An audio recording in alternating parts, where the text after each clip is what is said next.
Hello everyone, Radhe Radhe. कैसे हैं आप लोग? आई होप आप लोग अच्छे होंगे, हम भी अच्छे। रीना ब्लॉग में आप सभी का स्वागत है। सुबह के बज रहे हैं यहाँ पे, हो गए हैं 7:30 और यहाँ पे मैं चाय लेके आ गई हूँ। चाय सबको दी और मैं खुद पीने के लिए आ गई हूँ। डुग्गू को दिए चाय दूध, वो भी पिया। और उसके बाद यहाँ पे डुग्गू कर रहा था पढ़ाई कम करता है और बाकी इधर उधर ज़्यादा करता है, तो बुक सारी लेके खुद बैठ गया था। तो फाइनली वो दिन आ चुका था जिसका मुझे था बेसब्री से इंतज़ार। तो मतलब इस इंतज़ार इस चीज़ का नहीं था कि ये इतने सारे सामान यहाँ पे पड़े रहे। यहाँ पे डुग्गू कर रहा था बात, तो यहाँ पे ना मतलब इतने सारे सामान इधर उधर आप लोग समझ गए होंगे कि क्यों है। तो यहाँ पे ना चल रहा था, मेरे घर का काम स्टार्ट हो गया था। ये सारी चीज़ें जो इधर उधर फैली हुई है, तो ये मेरा पिछला वाला जो कमरा है ना उसका है। तो ये सारी जगह ना पूरा इसको निकाल दिया गया है। और यहाँ पे और सामान है, और सामान इधर उधर कर गया क्योंकि घर में सामान बहुत सारे होते हैं, तो वो सारे काम चलते रहते हैं। फिर हमारा यहाँ पे ना सुबह पे हम खाना बना चुके थे, टिफ़िन देना था, तो मैं रोटी सब्जी बनाई थी। और उसके बाद यहाँ पे बनाना था मुझे खाना, तो मैं दाल चढ़ा दी थी, मेरे दाल पक रही थी। और यहाँ पर बाहर का ही काम सबसे पहले स्टार्ट हुआ। तो बाहर का काम मतलब चल ही रहा था थोड़ा थोड़ा है। और मैं यहाँ पे आ गई थी क्योंकि अब मुझे अभी नहाई नहीं हूँ, तो मुझे नहाना भी है।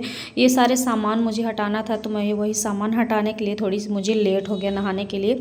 तो फाइनली मैं जा रही हूँ नहाने। अब मैं नहा के आ गई हूँ यहाँ पे की पूजा पाठ, और उसके बाद चलती हूँ किचन की ओर क्योंकि किचन में अभी खाना बनाना बाकी है। फिर इतने में डुग्गू को भी नहला दिए थे, डुग्गू भी रोने लगा था, तो उसके पास मुझे थोड़ी देर तक बैठना था। फिर उसके बाद मैं आ गई यहाँ पे दाल को फ्राई करने, क्योंकि दाल ना अच्छे से मतलब कि दाल तो पक चुकी है, उसको फ्राई कर देते हैं। फिर उसके बाद रख देंगे चावल, दोपहर को बनाएंगे वही चावल दाल। तो यहाँ पे मेरा हो रहा था ये फ्राई, और चने और लौकी की सब दाल थी, तो इसलिए थोड़ा सा मतलब ऐसे करके फ्राई कर रहे हैं। नहीं तो नॉर्मल ही कर देते हैं या नहीं भी करते, बट ऐसे अच्छे से अभी इसको हम ज़्यादा पकाए नहीं हैं क्योंकि इसको बाद में पकाएंगे, थोड़ा खड़ा खड़ा रहता है तो ज़्यादा अच्छा लगता है। तो फिर यहाँ पे फाइनली बज रहे थे 4 और फिर आ गया था आरओ बनने वाला। आज ना एक साथ बहुत सारे काम आ गए थे, और चाय भी बनाए, चाय सबको दिए। और फिर उसके बाद देखिए कि मतलब हो रहा था शाम टाइम, और ये सारे इतने सारे कचड़े, और मतलब थोड़ा सा ना अच्छा लग रहा है ये देख के। और ये ऊपर तो अभी सारा सामान पड़ा हुआ है, और कमरे हो या कुछ भी मतलब कि अगर अच्छे से हो जाए तो अच्छा ही लगता है। तो ये सारी चीज़ें अभी इतना ही दिखाएंगे आपको ना, मतलब अब दोबारा मेरा ब्लॉग आएगा जो, तो एकदम पूरा कंप्लीट आएगा, ये सारी चीज़ें नहीं। और डुग्गू ना इस टाइम पे सो रहा है, इसकी आदत इतनी गंदी हो गई, इस टाइम पे सोता है 3:30-4 बजे के लगभग सोया है। अभी तो 5:30 हो रहे हैं। और फिर उसके बाद ये रात में जागता है, मतलब कि 4 बजे 3 बजे ऐसे जागता है। ये सारे सामान पड़े, मेरा तो दिमाग ही काम नहीं कर रहा है कि इसको कैसे रखेंगे। और यहाँ पे लड्डू गोपाल का भी सारा सामान सब कुछ बिखरा हुआ है, हर चीज़ बिखरा हुआ, कुछ भी करने का नहीं हो रहा है। ये इतने सारे सामान वहाँ से हटाना, ये सारे करना ना बहुत ज़्यादा डिफ़िकल्ट हो जाता है अकेले।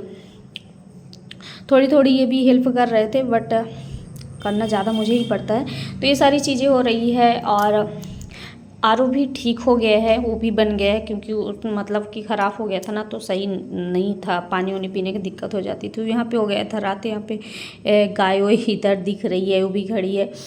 तो फाइनली इतना मतलब सिर्फ 2 ही कमरे का काम हो पाया है, और इतने सारे कचड़े, ये भी हर चीज़ साफ़ करना रहता है। देखते हैं हो पाता है नहीं हो पाता है, क्योंकि दिन डूब गया है, तो बोलते हैं दिन डूबत को नहीं करना चाहिए, दिन डूब जाए तो। मिलते हैं आपको नेक्स्ट ब्लॉग में। ब्लॉग कैसा लगा कमेंट करके